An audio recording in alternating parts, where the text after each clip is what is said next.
Hey everyone, welcome to today's Minion Masters instructional video. We will be covering bridge control and efficient deck cycling. I recently spent some time in a variety of new players' Twitch streams, and I watched their gameplay to identify what they were struggling with most and would ask them what their thoughts were about how they needed to improve. The most commonly occurring issue that I found was that new players were not maintaining strong bridge control to gain an XP advantage over their opponents. Building decks that have cards specifically for capturing and defending bridges and being able to cycle cards effectively are key in beating out your enemy in the battle for the bridges. First, we need to discuss why bridge control is important. Then, we will talk about which cards you can add to your decks to take and defend bridges quickly. Last, we'll go over how to cycle through your cards such that you're always able to retake the bridges when necessary. Beating out your opponent in XP is an excellent way to ensure victory. If you're able to reach each of your perks before your opponent, you will always have an advantage over them. Each master's third perk is also generally their strongest. Not only will controlling both bridges ensure that you reach your perks quickly, but you will also be preventing your opponent from reaching theirs at the same time. Additionally, if you reach 200 XP in a match, you'll gain Mana Frenzy, which allows you to spawn cards even more quickly than you had been up until that point. It's very difficult for your opponent to come back from this. Take Meluine for example. At perk 1, she gains the card Arcane Golem. This is a strong ranged unit that scales with spells played. At perk 3, it spawns at a minimum of level 5.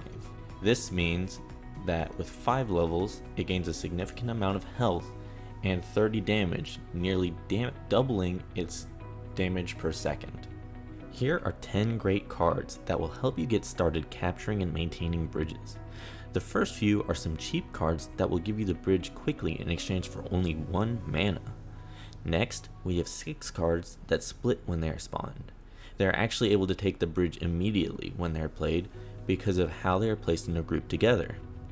Walking Blind Date is also shown here, simply because it will ignore enemies and walk straight toward the opponent's core and will take the bridge regardless of what minions are nearby. It's important to note here that spending more than 3 mana to take a bridge can be considered low value if the unit is not providing any secondary purpose. This of course varies from situation to situation. For the purpose of demonstrating bridge control, I've actually only recorded one match with this deck that I showed before. Here, I'll start with a Scrat Pack to quickly take the bridges.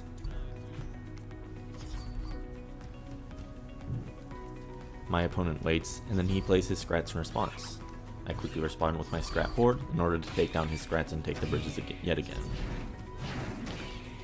I use Spear Throwers up top in order to defend my bridge from the Xiaolong. Seeing that the bottom bridge has just been taken by an Illusory Cleaver, I respond with my Illusory Cleaver.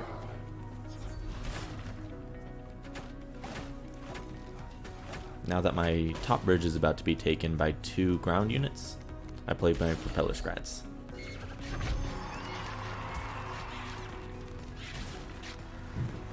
Notice how I've already reached my first perk and my opponent was only halfway to his first perk.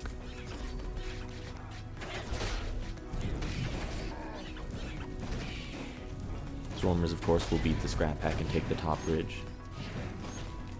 I do a quick cycle to my Spear Thrower, seeing that it's the 5th card in my hand, to take down the Xiaolong yet again.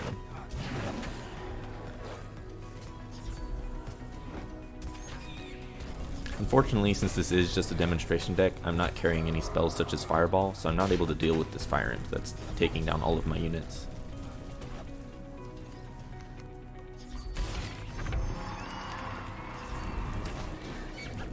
Notice again, I've now reached my second perk, and my opponent only had about half of the XP that I had at that point.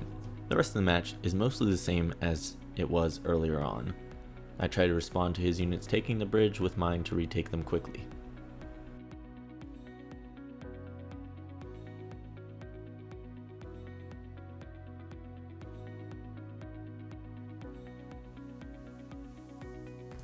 Unfortunately, without any win condition in my deck, I'm not able to pull through in the end.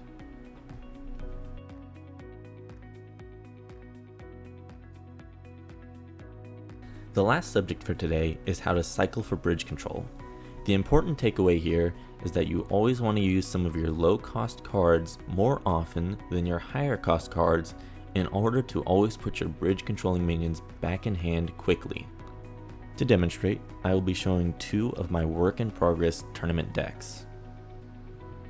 In this Stormbringer control deck, I would be using the 3 highest cost cards shown as well as the Daggerfall the least often in favor of using the cheaper cards to counter enemy moves and grab the bridges.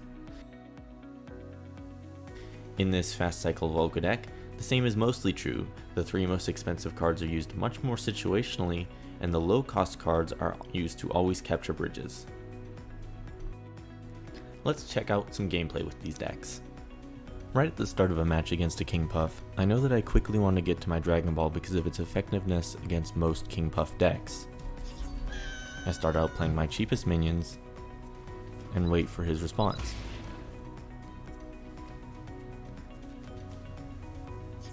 Seeing that he's played his Scotty so far away, I continue with my cheapest cards, waiting for him to get closer. Unfortunately for my opponent, he decides to stack a few melee minions bottom, and it doesn't end well for him.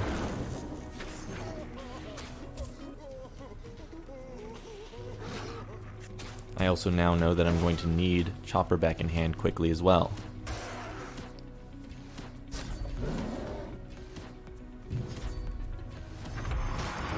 Here, I'm able to get some good Dragon Ball value and continue the match from there. In order to continue my cycling and seeing these Stun Lancers coming, I play Scrap Pack, and then I respond to the Stun Lancers next.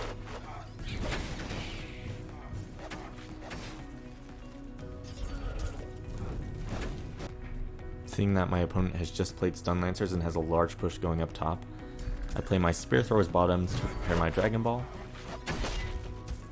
and of course then I throw it at the large push coming towards me.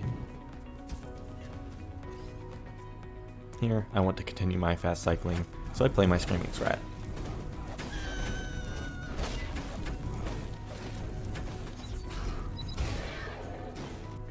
I respond to the Prowler with my cheapest option, and I hold on to my defensive Chopper, knowing that he has Scott the Savage and Flightless Dragons in his deck. Unfortunately though, he wasn't prepared to play this match any longer. In this situation against an Apep, I know that I want to deal with this Xiaolong first. Seeing that I have a Crystal Archer as my 5th card, I play my cheapest card in hand first, and then play the Crystal Archers. Since I played my cheapest card instead of any other card, I have enough mana for Cleaver here.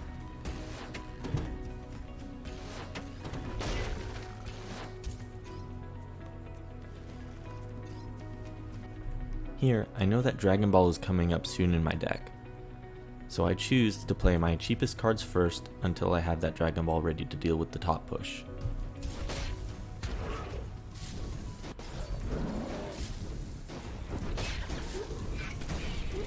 A well-placed Spear Throwers does enough damage to the escort in order to finish him off with the Dragon Ball.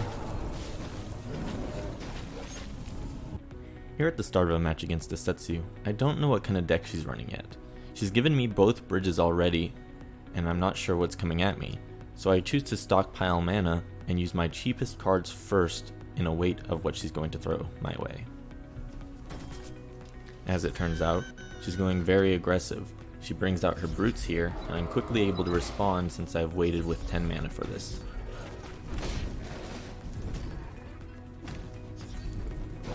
Already, I know that I'm going to need my Flightless Dragons and Succubus both back in my hand quickly, based on the type of deck that she's running. Knowing this, I choose not to play my Spirit Mancer anytime in this match, and I only use my cheapest cards to respond to each of these threats.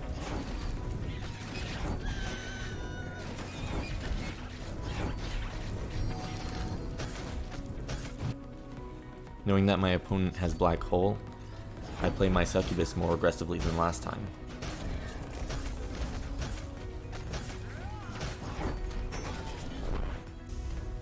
At this point in the match, I know that I'm due for another Brutes combo coming in, so again I'm only using my cheapest cards and holding on to my Flightless Dragons.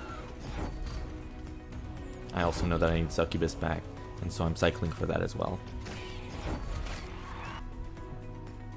Here, my opponent finally plays their Brutes. I've waited with 10 mana, and so I'm ready to counteract it.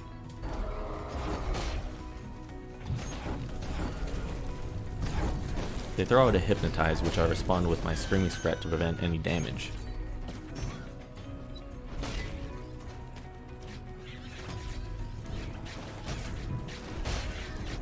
At this point in the match though, I've effectively cycled my cards well enough that I was always able to bring out Succubus and Flightless Dragons right when I needed them.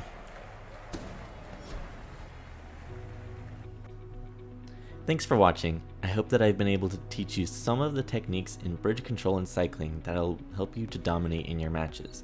I'm looking forward to seeing you in the next video.